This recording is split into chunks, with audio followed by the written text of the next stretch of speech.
Welcome to the 64th A.W. Mellon Lectures in the Fine Arts.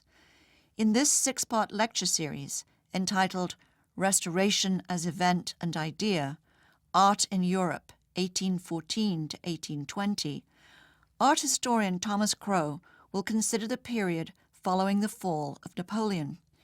During this time, artists throughout Europe were left uncertain and adrift, with old certainties and boundaries dissolved. How did they then set new courses for themselves? Professor Crow's lectures answer that question by offering both the wide view of art centres across the continent, Rome, Paris, London, Madrid, Brussels, and a close-up focus on individual actors, Francisco Goya, Jacques-Louis David, Antonio Canova, Sir Thomas Lawrence, Jean-Auguste Dominique Ingres, and Théodore Géricault. Whether directly or indirectly, these artists were linked in a new international network with changed artistic priorities and new creative possibilities emerging from the wreckage of the old. In this fifth lecture, entitled The Laboratory of Brussels, 1816 to 1819, the apprentice Navès and the master David redraw the language of art, originally delivered at the National Gallery of Art on April 19th, 2015, Professor Crow demonstrates how the exiled David seized the medium of drawing to foster new ways of selecting and reorganizing fragments of a discarded past. Before I start in earnest, I wanted to give thanks to friends and colleagues at the Kimball Museum of Art in Fort Worth, where the central painting in the latter part of this talk lives. Eric Lee, George Shackelford, and Nancy Edwards have been wonderful in their hospitality and assistance in working on the whole area of late David to which this talk is devoted, but not just David. For there was one young artist in the master's studio for whom the departure of David into Belgian exile was no exile for him. And I should have said that I can't remember whether I described him as French, because he had been French, but then ex-French. This is François-Joseph Navès, sometimes pronounced Navet. And you see him in a self-portrait of this moment. He had been born in the fortress town of Charleroi and had been French only by virtue of Napoleon's annexation of present-day Belgium into France.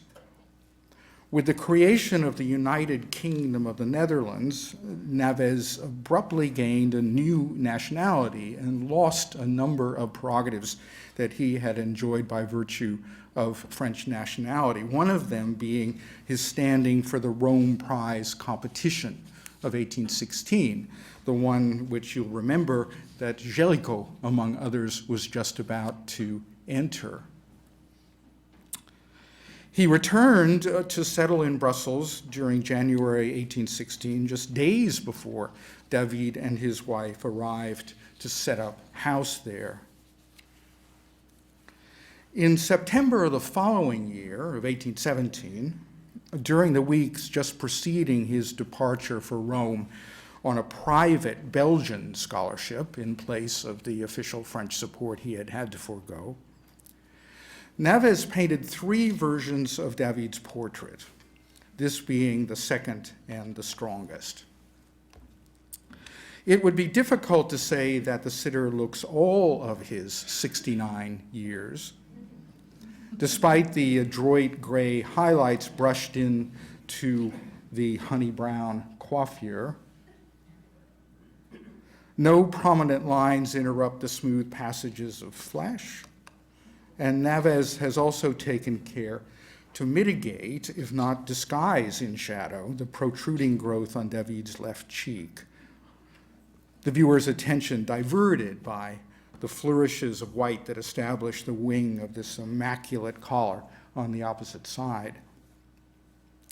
The ribbon of the Napoleonic Legion of Honor appears all more defiantly striking in its artful profile, while Navez signals his fealty with the Latin abbreviation for discipulus, disciple, under his signature. The polished composure of Navez's portrait of David argues for the older artist's formidable capacities in the present and his adaptability to his new and supportive surroundings. The period in Brussels during which David and Navez worked together amounted to about 18 months. But from that limited span of time, the younger artist, then about approaching 30 years of age, produced two further works of lasting significance. Wait a minute, I should have said three.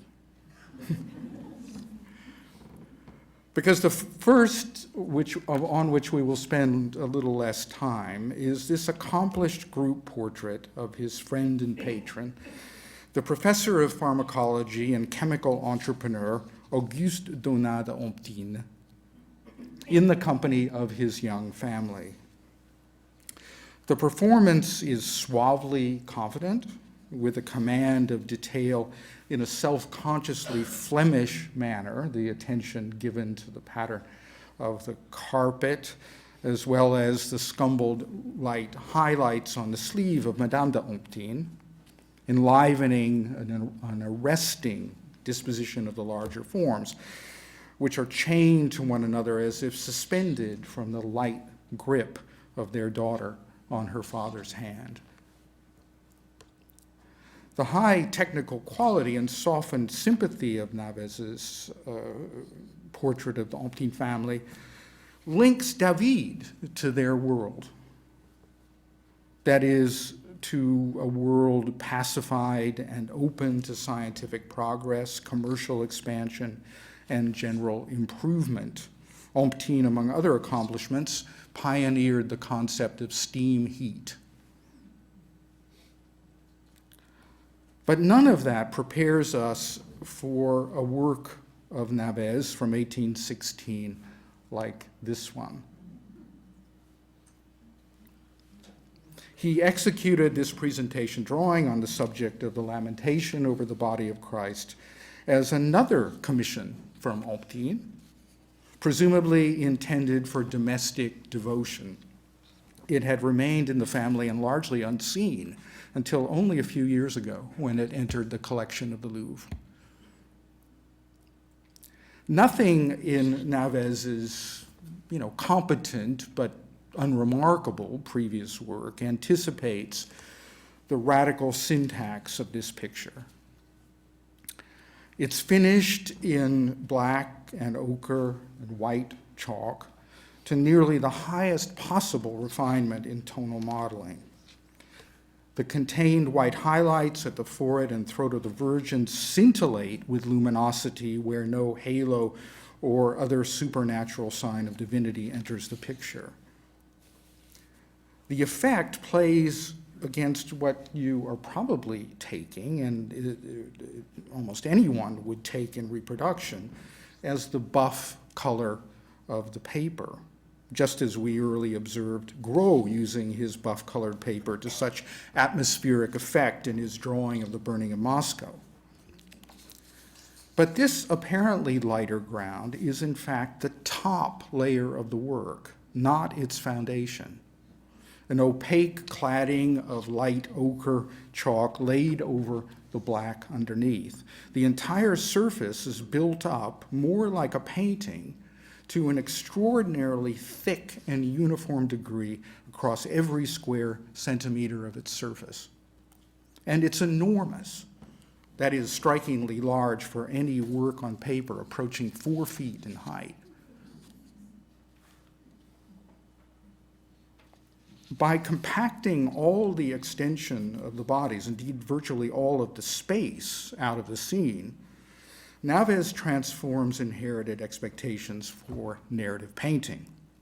Gone are meaningful liaisons and directed gazes present in the close prototype, with which Navez would have been intimately familiar. The central panel of the Michielsen altarpiece by Peter Paul Rubens in Antwerp Cathedral, nicknamed Christ on the Straw. Now, as Lamentations go, Rubens's conception is quite economical and spare, but it does not anticipate the airless compression and sacrifice of legible narrative performed by Navez. The young Davidian essentially takes the top part of Rubens's composition and stretches it to fill the entire upright format, even at the cost of pushing the body of Christ almost out of view. The only connections between the actors now lie in their forced physical proximity, their visible bodies never more than partially seen, their gazes and attitudes swiveling without regard for one another. The extent of the fragmentation is such that the presumed hand of the older male at the top, dead center, is so separate from the figure's invisible body that it could conceivably belong to someone else reaching around the wall of the tomb. The left nipple of Christ, which is an unelevating detail of flesh, assumes outsized importance as it punctuates the bottom center symmetrically of the whole axis of the composition. But it is not as if Navez has abandoned compositional order for sheer accumulation of figural moments. The interlace of forms is almost elegant in its play of linkage and correspondence, but the expected devotional contemplation of Christ's body is hardly possible, as it seems already to be sinking out of view into limbo.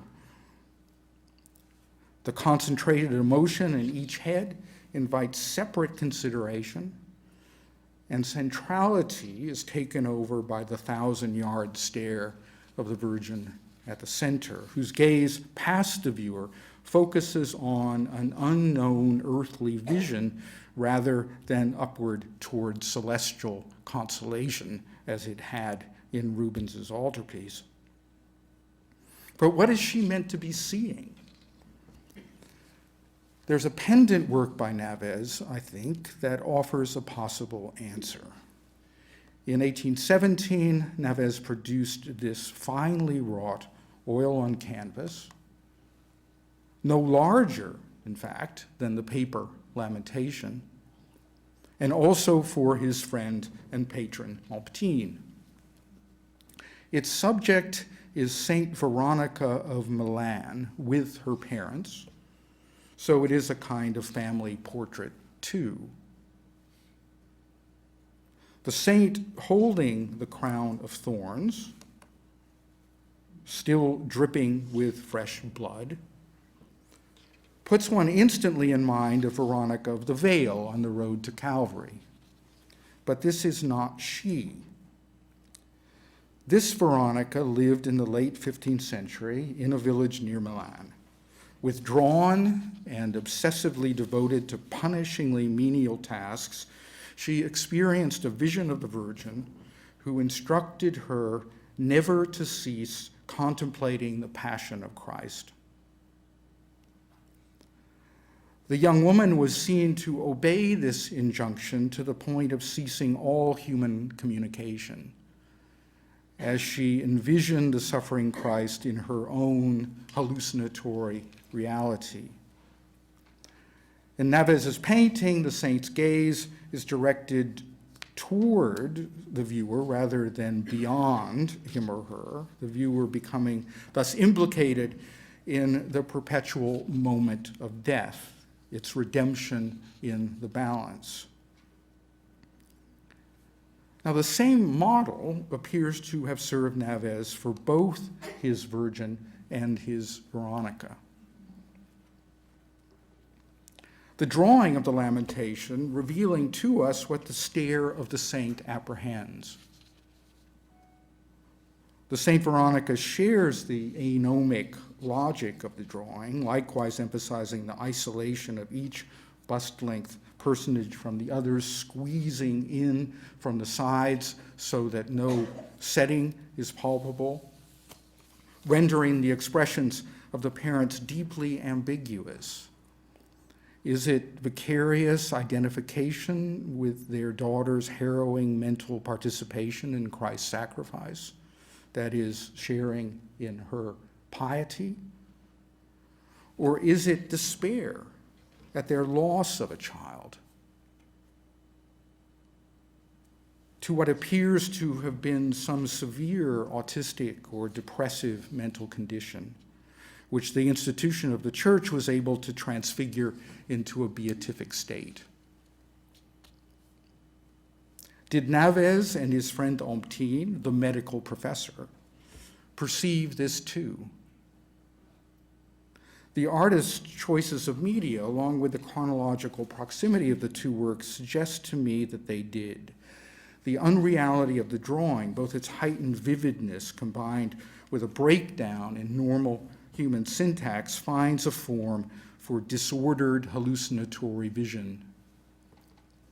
By the same logic, drops of blood find their way onto the lap of the saint, either Christ's or her own, as she is said to have received the endlessly painful wounds of the crown of thorns herself, soon to be joined by stigmata in her palms.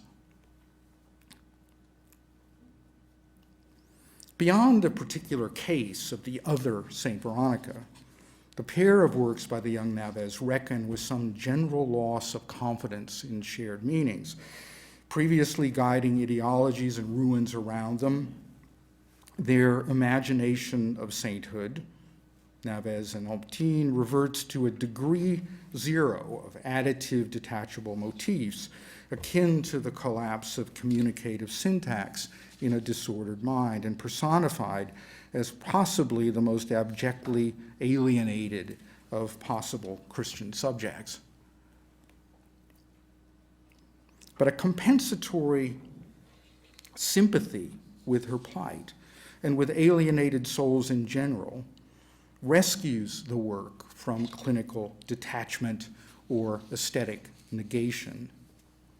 And I'm far from likening Navez and Omptine to some present-day neuroscientist popping up to explain, that is, explain away, a visionary work of art by somatic causes.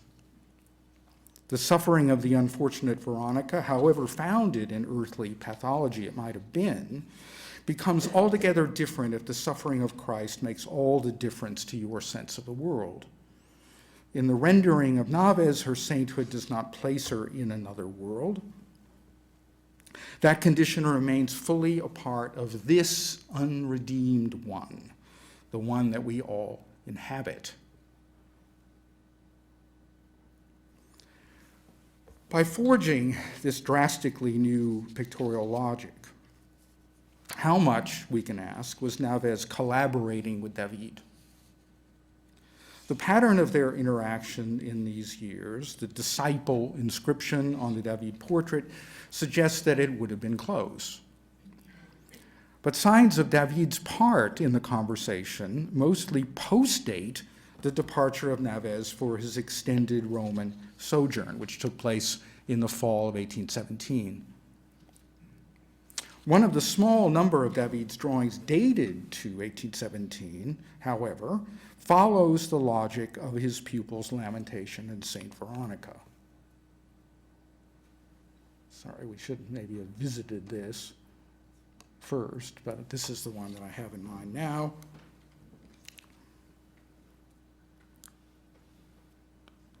Many of you will recognize the source of this drawing, David's own monumental canvas, Leonidas at Thermopylae, a work he had struggled with from 1801 to its belated completion in 1814, just as the French Empire collapsed.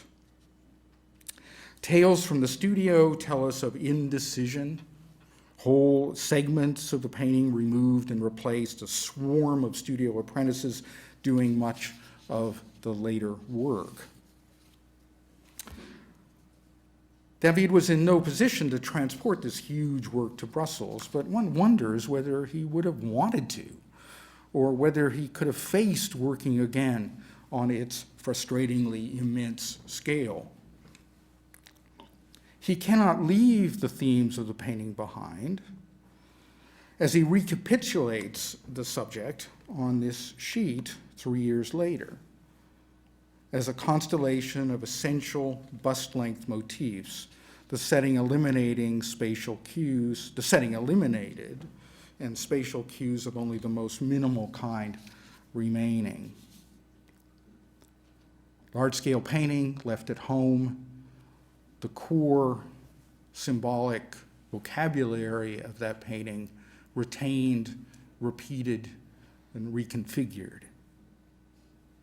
This drastic filtering, done from memory, casts the story of the steadfast Spartan 300, killed to a man stopping the Persians at Thermopylae Pass, into a handful of fragments. The resigned gaze of the commander, the homosexual farewell between the bearded veteran and his swooning Ephebi, the ambivalent witnessing of the dark helot slave and the skyward gesturing priest. No more, no less. So would we be right to think of this as a symptom of his isolation and reduced circumstances? Or, as I think is the case, would David be turning his back on a cumbersome, overweight rhetoric in favor of something more nimble, something more improvisatory, a mode of art that he could command under his sole authorship? And you can see that this drawing is signed with a flourish, marked with place and date. Now, the original Leonidas canvas had been meant to serve as a companion to David's intervention of the Sabine women, exhibited in 1799. And sometime in his second year of exile, 1818, David distilled that painting into an even more reduced summation on paper.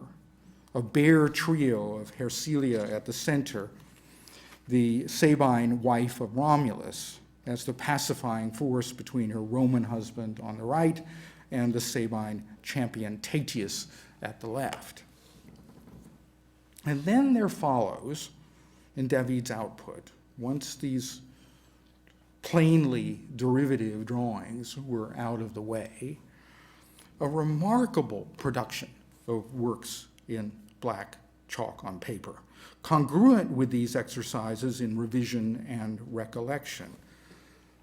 They include intractably enigmatic combinations of dramatic figures in ancient or other historical costume, caprices that come into my head, as David described them in a letter to another devoted Belgian pupil. This sheet from 1819 exemplifies the meaning of caprice, I think, as sudden change or turn of mind without apparent or adequate motive. That's the phrase from the Oxford English Dictionary. And the French counterpart, Le Grand Robert, offers the equivalent, arbitrary determination. The intricately intertwined scarves and wraps keep this trio of female faces in continually restless circulation. Their expressive countenances, each emphatic but ambiguous in its emotional charge, together exemplify fugitive states of mind as fully as art can probably accomplish. And David accumulated scores of these, almost none of them intended as studies for a painted work. In the same letter where he uses the term caprice, he reveals that he didn't intend to keep these drawings tucked away in an album or portfolio, but instead wanted to frame them in 8 groupings of 4 drawings each, as I've imagined some such combinations here. As each vignette on a single sheet distills some discrete complex of emotion, either among the members of some compact group or within a conflicted single individual. These matrices of drawings would have organized the basic data of narrative painting into abstract grids, as if to array all of these sketched possibilities as a simultaneous matrix of combinations, rather than pantomimes of fictional events. The overall size of the array would be capable of competing with the wall-holding capacity of a painting, while the large, heavy passages of black crayon would have communicated over the requisite distance that a painting would demand. From 1815, David and Naves appear deliberately to have begun building not only a new foundation of combinable elements, but also new unconventional principles governing their selection and their organization. And for David especially, this meant a newly intensive immersion into dramatic poetry. The house in which he settled with his wife, as we noted in the third lecture, lay in the street directly behind the principal theater of the city, the Théâtre de la Monnaie, the equivalent in Brussels to the Parisian Comédie Française. The present-day stage door of the theater is under that arcade at the left. In their first years in Brussels, they endured the construction of a new, more elaborate and commodious theater than the one that was demolished in 1818 to create the open square that exists to this day in front of this freestanding classical building. And the arrow once again indicates David's house in relation to the new footprint and public space. On the testimony of his family and friends, David could be seen in his regular chair at every performance in both the old theater and the one that replaced it. Classical tragedy and lyric opera on the stage made for a nightly escape from his urban dwelling into a different world, one simpler but deeper in its outlines than the messy complexities of contemporary life outside. And on those evenings when the theater was dark, once a week, his son informs us, quote, he would sit after dinner at home in the large room that served as his salon and dining room, overlooked by his copies of Napoleon crossing the St. Bernard Pass and the portrait of Napoleon in his study. He would conceive and execute drawings in black crayon. This sheet of 1819 edges close to known tragic scenarios. The unconscious or dead young males might call to mind the brothers of Antigone, daughter of Oedipus, for whom the frontally staring maiden, eyes glistening and delicately nuanced countenance could easily stand. But that analogy is proffered and just as quickly withdrawn. Both of the young males wear honorific laurels, but only one of Antigone's male siblings is honored in the play, while the other dies disgraced.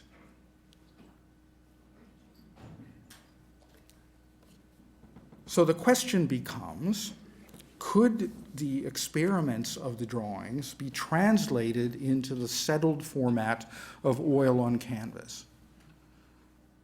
That medium carrying an ingrained expectation of narrative specifics. David's Anger of Achilles was only the third historical subject he had undertaken since his exile 3 years before. You see it here in its restored frame, which the staff at its current home, the Kimball Museum in Fort Worth, believe indeed, that this is the frame in which it was first exhibited. And its form, I think, supports that conviction, the simplicity of this surround, conveying both empire-style elegance and archaic splendor simultaneously. The logic of the scene so contained preserves key traits of the caprice on which David spent his non-theatrical evenings. But it bears a clear title and known characters of myth and literature: Achilles, Clytemnestra, her husband Agamemnon, and her daughter Iphigenia, from the cycles of the Trojan War and the House of Atreus. Knowing as we do the work of Naves, there will be, I think, an immediate recognition of the packed, claustrophobic-inducing arrangement of just 4 truncated figures with which David articulates his story. The crowned face of Clytemnestra will trigger a further flash of recognition, its model being the same as the one that provided Naves with his Veronica and his Virgin. 2 mothers, Clytemnestra and Mary, cradling their adult children. The ancient Greek princess about to face sacrifice for the interests of others. The biblical Redeemer already past that point. The Greek commander sacrificing his father to appease Apollo, the god who had becalmed the fleet, is rarely adduced as an analog to the divine sacrifice of Christ, in contrast to the Old Testament story of Yahweh commanding that Abraham sacrifice his beloved son Isaac. But the parallel is nonetheless patent, and David affects the correspondence between saintly imagination of Christ's martyrdom and Clytemnestra's foreseeing, her eyes brimming with tears, her daughter's terrible death, the crime for which she will eventually murder her husband, then suffer murderous retribution in turn. Every figure here is doomed. A mood that overlays the pupil's Christian preoccupations with an overriding theme of David's own. When the painting appeared as part of a public charity exhibition in Brussels, David wrote to the burgomaster to express his own gratitude for the warmth with which his philanthropy was being received. These works, David wrote, are the fruit of the tranquility of mind that I share with the fortunate inhabitants of this empire. What is more, to tell the truth, I never pick up a brush without blessing the wise sovereign who has procured them for me.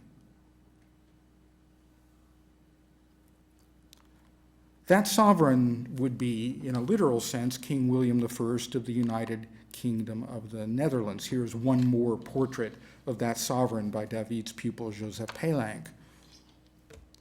The realm, a cobbled-together principality, hastily declared a kingdom in response to Napoleon's short-lived resurgence in 1815.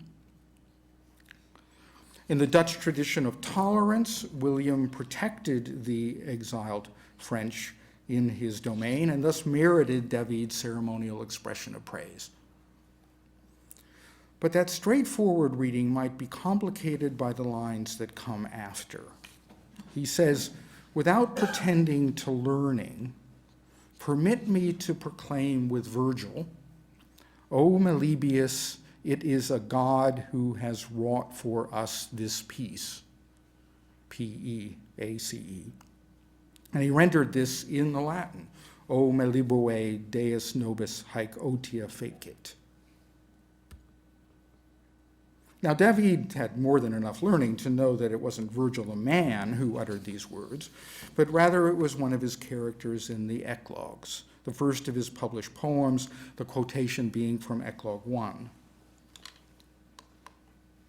The shepherd Meliboeus, invoked by David, has fled the confiscation of his property, driving his starved flock ahead of him. His partner in the poem's dialogue, the shepherd named Tityrus, pronounces his grateful satisfaction in untroubled possession of a rural retreat and pastoral livelihood. But Meliboeus can foresee no such peaceful future. You see their names here at the head of the poem in the late Roman manuscript in the Vatican Library. Virgil's first eclogue stands as one of the most profound reflections in the Western canon upon the condition of exile in the wake of warfare and political revolution, especially as it bears on the making of art, exemplified in the piping of Tityrus's reed flute. David must have been meditating on the lofty hills around the shepherd's abode since his own premature flight to the Swiss Alps in 1815 that we looked at in a previous talk. But what exactly has the sacrifice of Iphigenia to do with such themes? And why the dominance of Achilles, suspended in the action of drawing his sword? Well, I think the beginning of an answer lies in the most proximate dramatic poetry, made vivid to the artist by his theater-going habits. Now, it had long been a device of tragic dramatists taking up this theme to expand the role of Achilles. Euripides, for example, in order to assemble all his characters on the bleak shore of Aulis, has Agamemnon summon his wife Clytemnestra with their daughter from Mycenae on the pretext that Achilles has asked for Iphigenia's hand in marriage, about which Achilles knows nothing. But when he finds out, his honor dictates that he declare an obligation to save the maiden from death, once he learns of the true purpose of Agamemnon's deception. In Jean Racine's French homage to Euripides, Iphigénie of 1674, Achilles attempts to thwart the sacrifice, declaring to Agamemnon, "I know not Paris, Helen, Troy. I want your daughter, and I leave but at that price." In fact, Racine builds on the wedding motif from Euripides to erect a full-blown love triangle with another potential victim vying for the love that Achilles has already sworn to Iphigenia.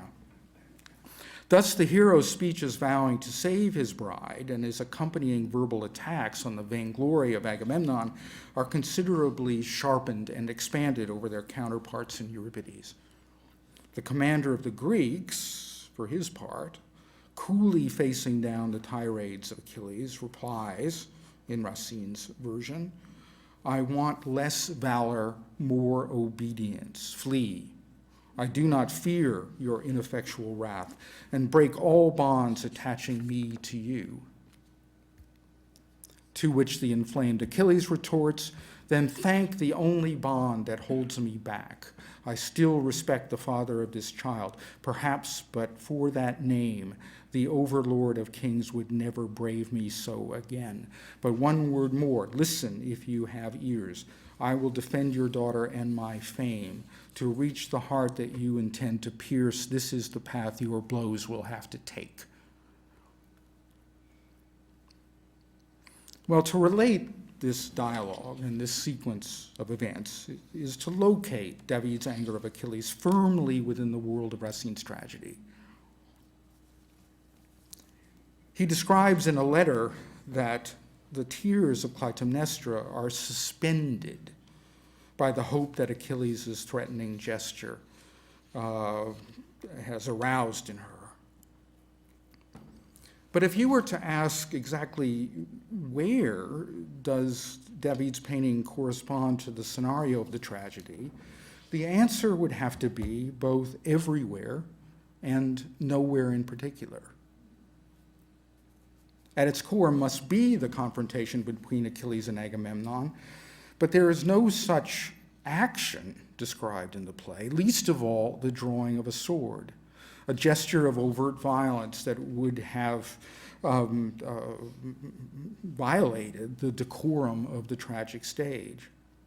nor are the two women present as the deep animosity peaks between the Greek's commander and his fiercest warrior. Well, these departures from the decorum of tragedy and the coherence of inherited narratives link the anger of Achilles to the freely experimental drawings of its author. Such liberties would have had a sanction not only in David's own drawing practice, but in Racine's own process as a playwright. The preface to his Iphigénie contains a long apology for all of his departures from Euripides. Departures he intended to accommodate the sensibilities of a modern audience, as he put it, along with a description of his mix and match approach to his various and sometimes contradictory sources. And David would assume no less scope for himself. But he preserves the thing that most distinguishes Racine's version of the story from all the others. That is the deep motivation in love and pride for the eventual violence of Achilles' intervention. The anger of Achilles, as a phrase, sends one's mind well past the antiquity of Euripides to the founding moment in Western poetry, the opening lines of Homer's Iliad. Sing, O goddess, the anger of Achilles, son of Peleus, that brought countless ills upon the Achaeans. Many a brave soul did it send hurrying down to Hades, and many a hero did it yield a prey to dogs and vultures. For so were the counsels of Zeus fulfilled from the day on which the son of Atreus, king of men, and the great Achilles first fell out with one another. And every action in the epic follows from this one. The cause of the quarrel was Agamemnon being forced by yet another divine curse to yield up a female captive, and in her place he demands as substitute Briseis, the captive claimed by Achilles. In response, Achilles does indeed draw his sword, as imagined here in the engraving by the English artist John Flaxman, part of an enormously influential Homeric suite very well known to David. Only the physical intervention of Athena, who you see there at the right, who fears the ruin of the Greek cause, can stay the blow. David thus imported the theme of the hero's rage from the opening verses of the Iliad, along with the torsion in the reach for the sword that had come to serve as the emblem for that rage in past art. A move entirely in keeping with his recombinant approach to the motifs in his contemporaneous drawings. How then did David make the transition from the caprice on paper to the scale of painting? The size of this canvas, about 3.5 by 5 feet, was not the monumental dimensions on which he had been used to working in the past. But there's a strong sense in which David has not abandoned his former monumentality, because his actors are just as big as they always were, that is, life-sized. It is just that we're not allowed to see them at full length.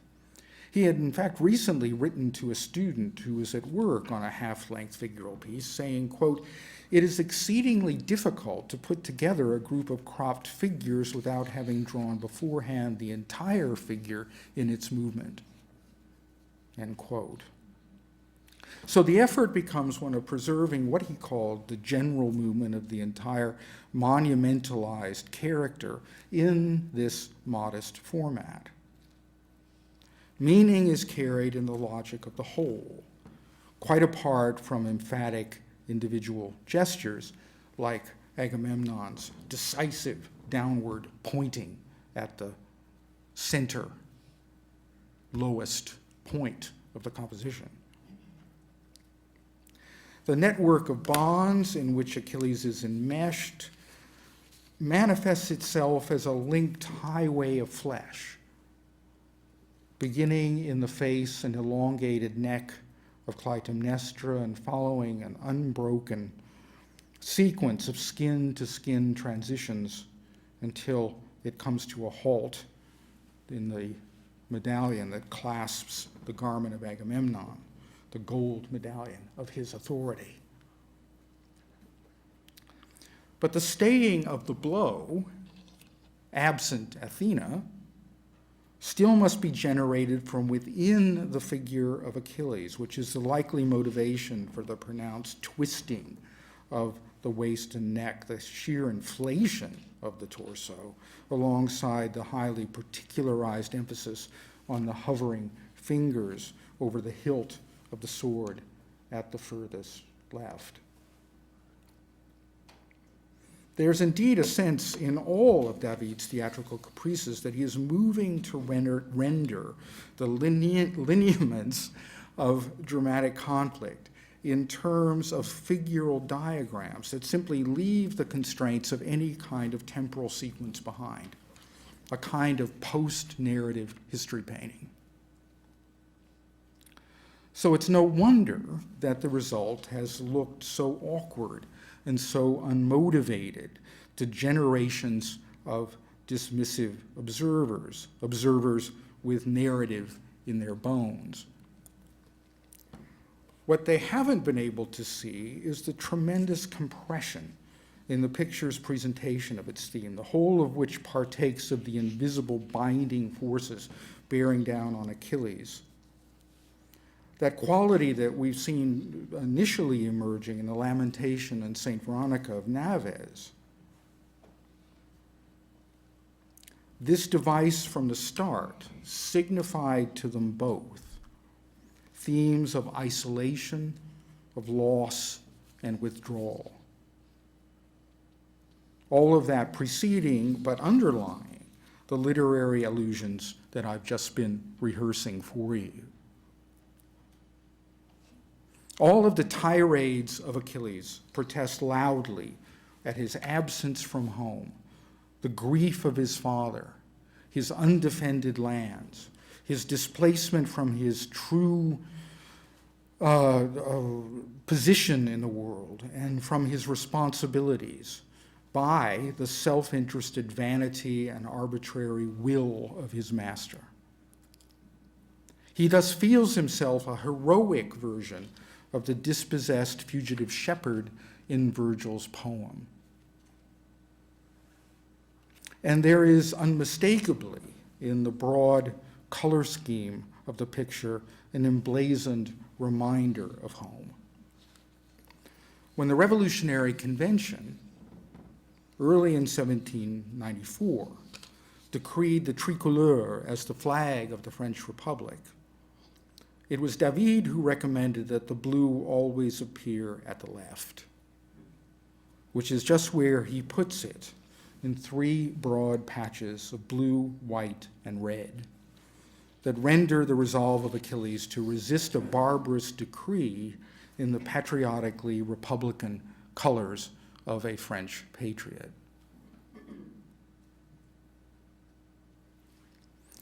Now, at this juncture, as you might expect, David was not the only artist reckoning with displacement and loss, nor were such undertakings a prerogative of advanced age. Two young artists, Naves, for one, and Géricault,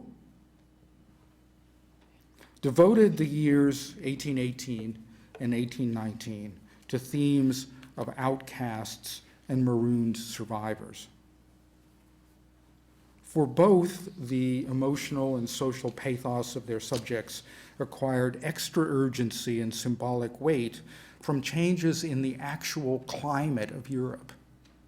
Strange weather beyond the capacity of contemporary science to comprehend, and so inevitably lent grim significance, as if the earth itself shared the distress of humanity under the convulsions of the Restoration.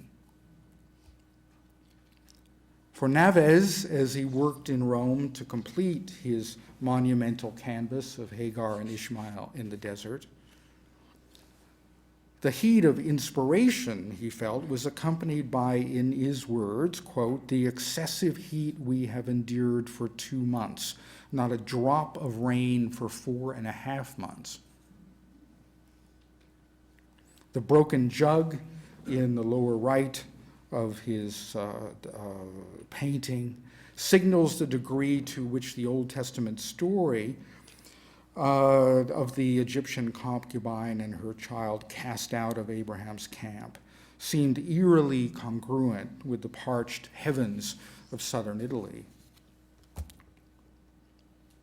When Géricault, for his part, again found his confidence as a painter on a large scale, Northern Europe was only just emerging from 2 entire years of incessant, excessive rain and cold temperatures, bringing floods, pestilence, crop failures, famine, food riots, and uprooted populations.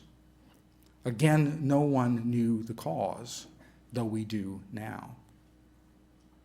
Is it any wonder that the artist, determined on a series of immense landscapes, would have imagined them like this?